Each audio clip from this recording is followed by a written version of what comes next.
প্ৰধানমন্ত্ৰী ডাঙৰীয়া 17 তাৰিখে বিয়লি গুৱাহাটীত আহি উপস্থিত হ'ব আৰু অসমৰ সাংস্কৃতিক জীৱনৰ এটা আপুৰুগীয়া সম্পদ বাগৰুম্বাৰ প্ৰদৰ্শনত তেখেতে ভাগ ল'ব। আমাৰ প্ৰায় 8ৰ পৰা 10,000 শিল্পীয়ে সৰুসজাই ষ্টেডিয়ামত বাগৰুম্বা প্ৰদৰ্শন কৰিব আৰু এই প্ৰদৰ্শন বা এই কাৰ্যসূচীত প্ৰধানমন্ত্ৰী ডাঙৰীয়াই অংশগ্ৰহণ কৰিব। নিশা প্ৰধানমন্ত্ৰী ডাঙৰীয়া গুৱাহাটীৰ 1 নম্বৰ ৰাজ্যিক অতিথিশালাত থাকিব। পিছদিনাখন ৰাতিপুৱা 11 বজাত কলিয়াবৰৰ মৌচন্দা পথাৰত তেখেতে এখন ৰাজহুৱা সভাত ভাগ ল'ব। এই ৰাজহুৱা সভাতে তেখেতে কলিয়াবৰৰ পৰা বোকাখাতলৈ 34.5 কিলোমিটাৰ দৈৰ্ঘ্যৰ কাজিৰঙা ৰাষ্ট্ৰীয় উদ্যানৰ বিকল্প পথ হিচাপে এখন ফ্লাইঅভাৰ, যাক আমি এলিভেটেড কৰিডৰ বুলি ক'ম, সেই এলিভেটেড কৰিডৰৰ তেখেতে আধাৰশিলা স্থাপন কৰিব। এই এলিভেটেড কৰিডৰটো নিৰ্মাণৰ বাবে ইতিমধ্যে আমাৰ ইউনিয়ন কেবিনেটে 6,957 কোটি টকা অনুমোদন কৰিছে।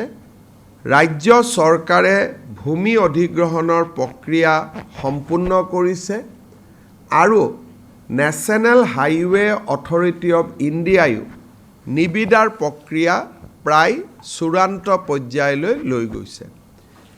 এই এলিভেটেড কৰিডৰটো নিৰ্মাণ হোৱাৰ লগে লগে কাজিৰঙাত বানপানীৰ সময়ত যি বন্য জীৱ জন্তুৰ গাড়ীৰ খুন্দাত বা দুৰ্ঘটনাত মৃত্যুবৰণ কৰিছিলে, সেই ঘটনা এক প্ৰকাৰ নোহোৱা হ'ব।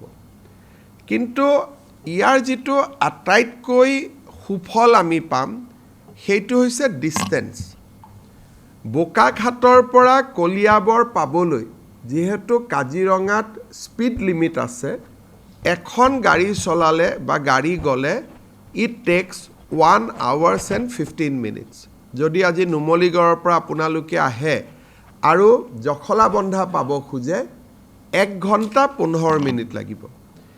এই এলিভেটেড কৰিডৰ হোৱাৰ লগে লগে আমি 20 মিনিটত জখলাবন্ধাৰ পৰা আমি বোকাখাত যাব পাৰিম।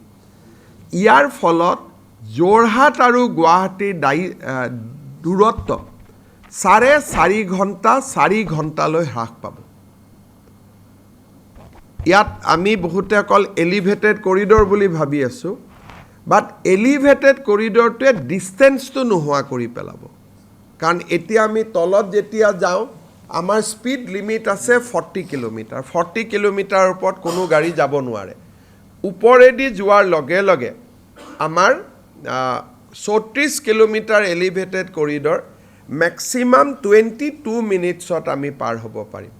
কাৰণ গোটেই এলিভেটেড কৰিডৰত ক'তো জাংচন নাথাকে, সোঁৱে বাওঁৱে আমি যাব নোৱাৰোঁ, ই খালি ষ্ট্ৰেইট যাব আৰু মাজত কোনো ইণ্টাৰছেকশ্যন নাথাকে। আৰু যিহেতু মাজত ইণ্টাৰছেকশ্যন নাথাকে, গাড়ী একেবাৰে স্পীডত যাব পাৰিব। ডিব্ৰুগড় গুৱাহাটী, শিৱসাগৰ গুৱাহাটী, যোৰহাট গুৱাহাটীৰ মাজত ই ডিষ্টেঞ্চটো একেবাৰে কমাই দিব। বোকাখাতৰ পৰা ৰাতিপুৱা 7টা বজাত গুৱাহাটীলৈ আহিলে 10:30 বজাত গুৱাহাটী পাম। অফিচ কৰি 4টা বজাত আমি ঘূৰি গ'লে 7টা বজাত আমি বোকাখাত গৈ পাই যাম। যিটো ধৰণে এই গোটেই প্ৰজেক্টটোৱে আমাক সহায় কৰিব আৰু আমাৰ অসমত ইয়াৰ আগতে ইমান ডাঙৰ মেগা প্ৰজেক্ট, অকল মাত্ৰ এটা ষ্ট্ৰেচৰ কাৰণে ইমান ডাঙৰ মেগা প্ৰজেক্ট, এখন এলিভেটেড কৰিডৰৰ কাৰণে 6,957 crore, এই আগত কেতিয়াও অনুমোদন হোৱা নাছিল।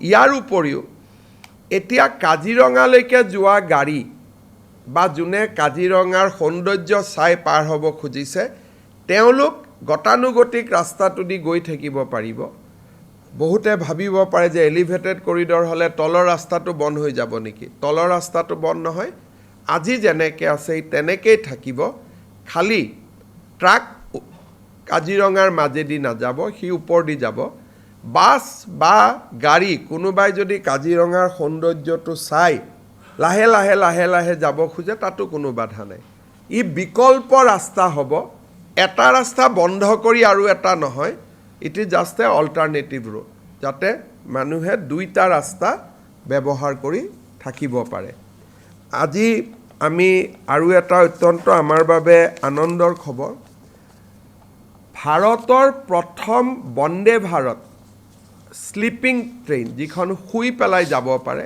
বন্দে ভাৰত ট্ৰেইন কলিকতা আৰু গুৱাহাটীৰ মাজত চলিব স্লিপাৰ ট্ৰেইন সেই ট্ৰেইনখন 17 তাৰিখে কলিকতাৰ পৰা প্ৰধানমন্ত্ৰী ডাঙৰীয়াই উদ্বোধন কৰিব কিন্তু ক'ত চলিব বিটুইন গুৱাহাটী এণ্ড কলিকতা আমি গুৱাহাটীত থাকিম প্ৰধানমন্ত্ৰী ডাঙৰীয়াই কলিকতাৰ পৰা ইনগ্ৰেট কৰিব কিন্তু 18 তাৰিখে তেওঁ আমাক আৰু দুখন নতুন ৰেলগাড়ী দিব এখন ডিব্ৰুগড়ৰ পৰা গুমটি বা লক্ষ্ণৌলৈকে যাব নতুন ট্ৰেইন আনখন ট্ৰেইন গুৱাহাটীৰ পৰা ৰোহটাক অৰ্থাৎ নতুন দিল্লীলৈ যোৱা অতিৰিক্ত ট্ৰেইন এই দুইখন ট্ৰেইন প্ৰধানমন্ত্ৰী ডাঙৰীয়াই এলিভেটেড কৰিডৰৰ লগতে এই দুইখন ট্ৰেইনো আনুষ্ঠানিকভাৱে ফ্লেগ অফ কৰিব অৰ্থাৎ দুটা দিনত আমি 3খন নতুন ট্ৰেইন আমি লাভ কৰিবলৈ